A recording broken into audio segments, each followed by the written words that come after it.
Hey hi everyone, welcome to this video. तो इस video के अंदर हम बात करने वाले हैं एनेस्थीसिया, जो हमारा टॉपिक है। तो उसके ऊपर एग्जाम में कौन सा क्वेश्चन वहाँ पर पूछा जाता है उसके बारे में मैं यहाँ पर डिस्कस करने वाला हूँ। इसके अंदर जो प्रीवियस ईयर के क्वेश्चन पेपर थे तो उसके हिसाब से मैंने यहाँ पर 5 क्वेश्चंस निकाला है, तो उसके आंसर भी यहाँ पर मैं आपको देने वाला हूँ। तो यहाँ पर फर्स्ट क्वेश्चन आप देख सकते हो। तो यहाँ पर जो क्वेश्चन है आपको तो लेंदी क्वेश्चन यहाँ पर पूछा जाता है। उसके अंदर आपको पता होना चाहिए जो कि एनाटॉमिकल साइट है, कौन सी एनाटॉमिकल साइट पे वहाँ पर एनेस्थीसिया दिया है वो यहाँ पर आपको पता होना चाहिए। ये तो बहुत ही इंपॉर्टेंट है। तो यहाँ पर आप फर्स्ट क्वेश्चन देख सकते हो। An anaesthesiologist being the preparing 47-year-old patient for the hip replacement surgery at 11 AM in the OR. Surgery begins at 10:30 AM and ends at 12 PM. The anesthesiologist continues until the patient is transferred to post-operative supervision at 12:30 PM. So यहाँ पर कौन सा code यहाँ पर आपको report करना है वो यहाँ पर आपको बताना है। What is the total anaesthesia time to report. तो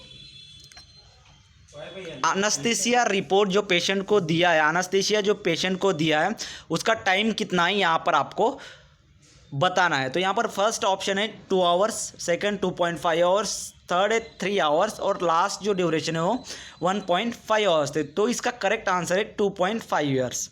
तो यहाँ पर आप देख सकते हो, इसका एक्सप्लेनेशन भी मैंने यहाँ पर आपको दिया है। Anaesthesia time is from induction start. तो जब उसका इंडक्शन स्टार्ट हुआ वहाँ से लेकर एंड कहाँ तक हुआ, जो पोस्ट ऑपरेटिव सुपरविजन में उस पेशेंट को लेके गए तो तब तक वहाँ पर आपको कैलकुलेट करना है।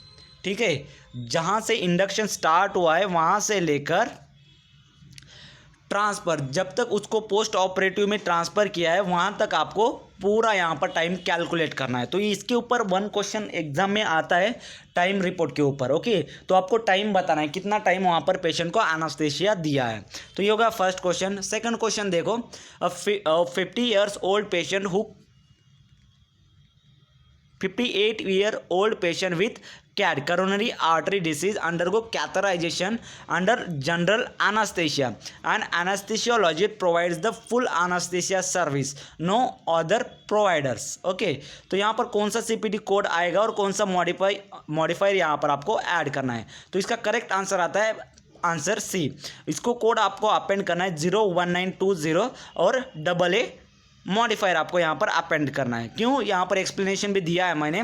01920 is the anaesthesia code for the heart catheterisation. Okay, तो यहाँ पर आप देख सकते हो, तो जो पेशेंट है वहाँ पर कौन सी सर्जरी कर रहे हैं वहाँ पर, तो कैथराइजेशन वहाँ पर उसका कर रहे हैं। तो यहाँ पर जो हमारा AA होता है वो जो मॉडिफायर है, तो किस लिए हम यहाँ पर यूज़ कर सकते हैं, तो anaesthesiologist personally provides service using AA modifiers. Okay, समझ लीजिए यहाँ पर एनेस्थीसियोलॉजिस्ट यहाँ पर सर्विस अगर परफॉर्म कर रहा है पर्सनली तो यहाँ पर आपको AA मॉडिफायर अपेंड करना है।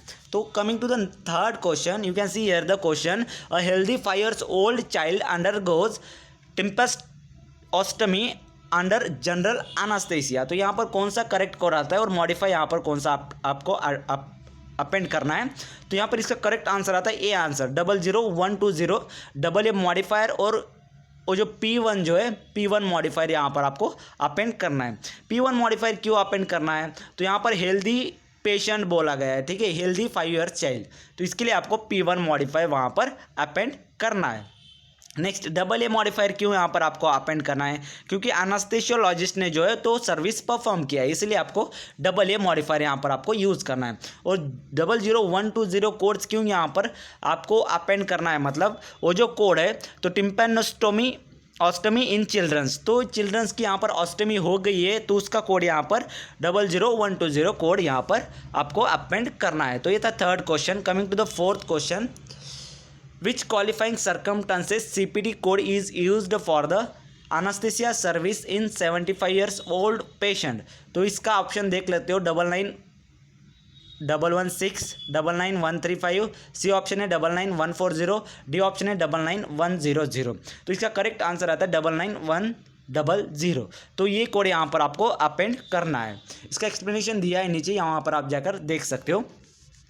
तो यहाँ पर आप देख सकते हो question 5 physical status modifier in anaesthesia P1 P2 P3 indicates what.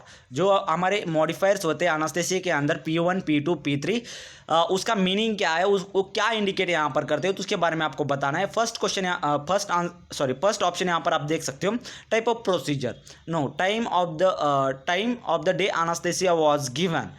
Next the patient medical condition, और लास्ट आता है ड्यूरेशन ऑफ द सर्जरी। तो इसका करेक्ट आंसर है option C the patient medical condition. तो पेशेंट की मेडिकल कंडीशन कैसी है वो P1 P2 और P3 मॉडिफायर यहाँ पर इंडिकेट करते हैं। यहाँ पर आप देख सकते हो जो P1 है वो हेल्थी पर्सन के लिए, P3 जो है वो सीवियर सिस्टमिक डिसीज़ के लिए यहाँ पर हम अपेंड करते हैं। तो ये सब इसके बारे में है।